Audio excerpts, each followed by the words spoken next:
Educational hub matric में आप सभी का स्वागत है। आज का हमारा नया टॉपिक है संख्याओं के प्रकार। आज हम संख्याओं के प्रकार को समझेंगे। इससे पहले वाले वीडियो में हमने अंक और संख्या के बारे में समझाया गया है। इस वीडियो को देखने से पहले उस वीडियो को अवश्य देखें ताकि आपको यह वीडियो अच्छी तरह से समझ में आ सके। आइए हम देखते हैं संख्याओं के प्रकार। पहले हम संख्याओं के प्रकार को देखेंगे, उसके बाद संख्याओं के प्रकार को डिटेल से समझेंगे। तो स्टार्ट करते हैं संख्याओं के प्रकार। पहली संख्या है प्राकृत संख्या, नेचुरल नंबर भी कहते हैं। दूसरी संख्या है पूर्ण संख्या, होल नंबर भी कहते हैं। तीसरी संख्या है सम संख्या, इवन नंबर भी कहते हैं। चौथी संख्या है विषम संख्या, ऑड नंबर भी कहते हैं। पांचवी संख्या है भाज्य संख्या, जिसे कंपोजिट नंबर भी कहते हैं। इसी प्रकार छठी संख्या जिसे अभाज्य संख्या या प्राइम नंबर भी कहते हैं। सातवीं संख्या पूर्णांक जिसे इंटीजर भी कहते हैं। आठवीं संख्या सहभाज्य संख्या जिसे को प्राइम नंबर भी कहते हैं। नौवीं संख्या परिमेय संख्या जिसे रेशनल नंबर, और 10वीं संख्या अपरिमेय संख्या जिसे इरेशनल नंबर, और 11वीं संख्या वास्तविक संख्या जिसे रियल नंबर भी कहते हैं। तो फ्रेंड, संख्याओं के प्रकार को परिभाषा के रूप में समझते हैं। पहली संख्या है प्राकृत संख्याएं। वस्तुओं को गिनने के लिए जिन संख्याओं का प्रयोग किया जाता है उन संख्याओं को प्राकृत संख्या या गणन संख्या कहते हैं। जैसे 1, 2, 3, 4, 5 से अनंत तक की संख्याओं को प्राकृत संख्या कहते हैं। या हम ऐसे भी समझ सकते हैं कि 1 से शुरू होकर अनंत तक जो संख्याएं जाती हैं उन्हें हम प्राकृत संख्याएं कहते हैं। आई होप आपको प्राकृत संख्या समझ में आ गई होगी। तो अब स्टार्ट करते हैं पूर्ण संख्या। पूर्ण संख्या प्राकृत संख्याओं में 0 को शामिल कर लेने पर जो संख्याएं प्राप्त होती हैं उन्हें पूर्ण संख्या कहते हैं। जैसे 0, 1, 2, 3, 4, 5, 6, 7 से अनंत तक की संख्याओं को पूर्ण संख्या कहते हैं। सरल भाषा में समझाया जाए तो 0 के साथ आप प्राकृत संख्याओं को जोड़ देंगे या साथ में लिख देंगे तो वह संख्या पूर्ण संख्या बन जाती है। तो अब तीसरी संख्या सम संख्या को समझते हैं। वे संख्याएं जो 2 से पूर्णतः विभाजित हो जाए उसे सम संख्या कहते हैं। जैसे 2, 4, 6, 8 से अनंत तक ऐसी संख्याएं जो 2 से पूरी तरह से विभाजित हो जाए उसे हम सम संख्याएं कहते हैं। एक और तरीके से हम सम संख्याओं को पहचानना सीख सकते हैं कि किसी भी संख्या के अंतिम अंक 0, 2, 4, 6 और 8 हो तो वह संख्या सम संख्या कहलाती है। उदाहरण के माध्यम से समझते हैं। जैसे 154 का अंतिम अंक 4 है तो वह सम संख्या है। 672 का अंतिम अंक 2 है तो वह सम संख्या है। ऐसे बहुत सारी संख्याओं के अंतिम अंक को देखकर हम पहचान सकते हैं कि वह सम संख्या है या नहीं। तो अब नेक्स्ट संख्या की ओर चलते हैं जो कि है विषम संख्याएं। वे संख्याएं जो 2 से पूर्णतः विभाजित न हो उसे विषम संख्याएं कहते हैं।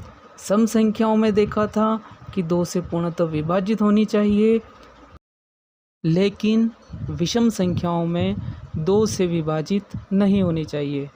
जैसे उदाहरण के माध्यम से समझते हैं। 1, 3, 5, 7, 9 से अनंत तक की संख्याओं को हम विषम संख्याएं कहते हैं। या इसको एक और तरीके से समझते हैं। जैसे सम संख्याओं को समझा था, विषम संख्या के अंतिम अंक 1, 3, 5, 7, 9 होता है। यानी कि जिस भी संख्या के अंतिम अंक 1, 3, 5, 7, 9 हो वह संख्या विषम संख्या कहलाती है। जैसे उदाहरण देखते हैं। 845 का अंतिम अंक 5 है तो वह विषम संख्या कहलाएगी।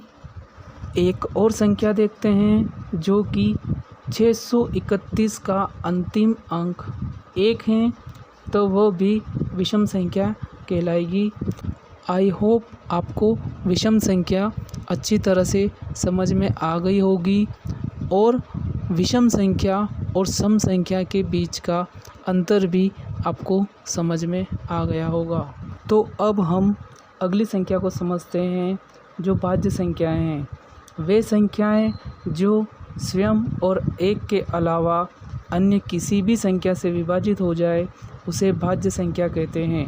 जैसे 4, 6, 8, 9, 10 से अनंत तक।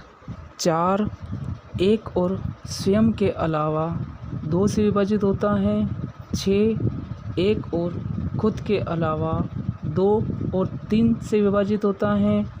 8 एक और खुद के अलावा 2 और 4 से विभाजित होता है। ऐसी संख्याएं जो एक और स्वयं के अलावा दूसरी संख्याओं से विभाजित हो जाए उसे हम भाज्य संख्या कहेंगे। आई होप आपको भाज्य संख्या अच्छी तरह से समझ में आ गई होगी। तो अब हम अभाज्य संख्याओं को समझते हैं। वे संख्याएं जो स्वयं और एक के अलावा अन्य किसी भी संख्या से विभाजित न हो उसे अभाज्य संख्या कहते हैं। जैसे 2, 3, 5, 7, 11 इत्यादि ये सभी संख्याएं अभाज्य संख्या कहलाती हैं। अब हम 2 से समझते हैं। 2 एक और स्वयं के अलावा किसी और से विभाजित नहीं होती हैं। 3 एक और स्वयं के अलावा किसी और संख्या से विभाजित नहीं होती हैं।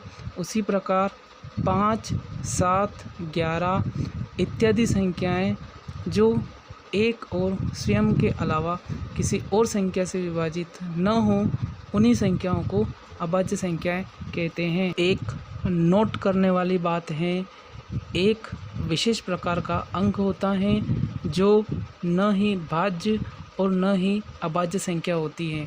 यानी कि एक ना तो भाज्य संख्या होती है और न ही अभाज्य संख्या होती है। यह अपने आप में स्वतंत्र रहता है। नेक्स्ट 7वीं संख्या को देखते हैं जो कि पूर्णांक हैं। प्राकृत संख्याओं में 0 एवं ऋणात्मक संख्याओं को शामिल करने पर जो संख्याएं प्राप्त होती हैं उन्हें पूर्णांक कहते हैं। जैसे -3, -2, -1, 0, 1, 2, 3। ध्यान देने वाली बात ये है कि ऋणात्मक संख्याएं और धनात्मक संख्याएं दोनों ही अनंत तक होती हैं। ध्यान देने वाली बात है कि 3 बिंदु यानी कि डॉट का मतलब अनंत इन्फिनिटी होता है। नेक्स्ट संख्या पर चलते हैं जो सहअभाज्य संख्याएं हैं। यदि 2 संख्याएं आपस में एक दूसरे को विभाजित न करें, इसका मतलब है कि 2 संख्याएं एक दूसरे को विभाजित नहीं करनी चाहिए।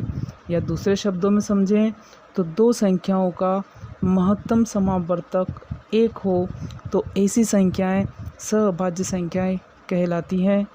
जैसे 15 और 16। 15 और 16 एक दूसरे को विभाजित नहीं करती हैं। उसी प्रकार 4 और 5 एक दूसरे को विभाजित नहीं करती हैं। 6 और 7 एक दूसरे को विभाजित नहीं करती हैं। तो ये सब संख्याएं सहअभाज्य संख्याएं कहलाती हैं। तो दोस्तों, ऐसी संख्याएं जो आपस में एक दूसरे को विभाजित नहीं करती हो वो संख्याएं सहअभाज्य संख्याएं कहलाती हैं। अगली संख्या परिमेय संख्या है। परिमेय संख्या वे संख्याएं जिन्हें p/q के रूप में लिखी जा सके परिमेय संख्या कहलाती हैं। जहां p और q दोनों पूर्णांक हो। पिछली वाली संख्या में हमने पूर्णांक को अच्छी तरह से समझा है, तो परिमेय संख्या में p और q दोनों ही पूर्णांक होने चाहिए। नोट, q कभी भी शून्य नहीं होता है। ध्यान देने वाली बात है कि q कभी भी शून्य नहीं होता है। जैसे 5/7, 8/5 7/15, लेकिन कभी भी 7/0 नहीं होता है। आई होप आपको परिमेय संख्या अच्छी तरह से समझ में आ गई होगी। नेक्स्ट संख्या अपरिमेय संख्या है। वे संख्याएं जिन्हें p/q के रूप में न लिखी जा सके अपरिमेय संख्या कहलाती हैं। जहां p और q दोनों पूर्णांक हो, एक बात ध्यान देने वाली है, q कभी भी शून्य नहीं होना चाहिए। जैसे करणी 3, करणी 5, करणी 7, पाई आदि संख्याएं अपरिमेय संख्याएं होती हैं। परिमेय संख्या और अपरिमेय संख्या में दो बातें कॉमन हैं। p और q दोनों पूर्णांक होने चाहिए और q कभी भी शून्य नहीं होना चाहिए। ये बातें दोनों इसमें कॉमन है। जो हमारी नेक्स्ट संख्या है वास्तविक संख्या, उसे हम नेक्स्ट वीडियो में समझेंगे। मैं आपका दोस्त दीपक मोदी अलविदा लेता हूँ। मिलते हैं नेक्स्ट वीडियो में नेक्स्ट टॉपिक के साथ। धन्यवाद। तो चैनल को सब्सक्राइब, लाइक और कमेंट करना ना भूलें।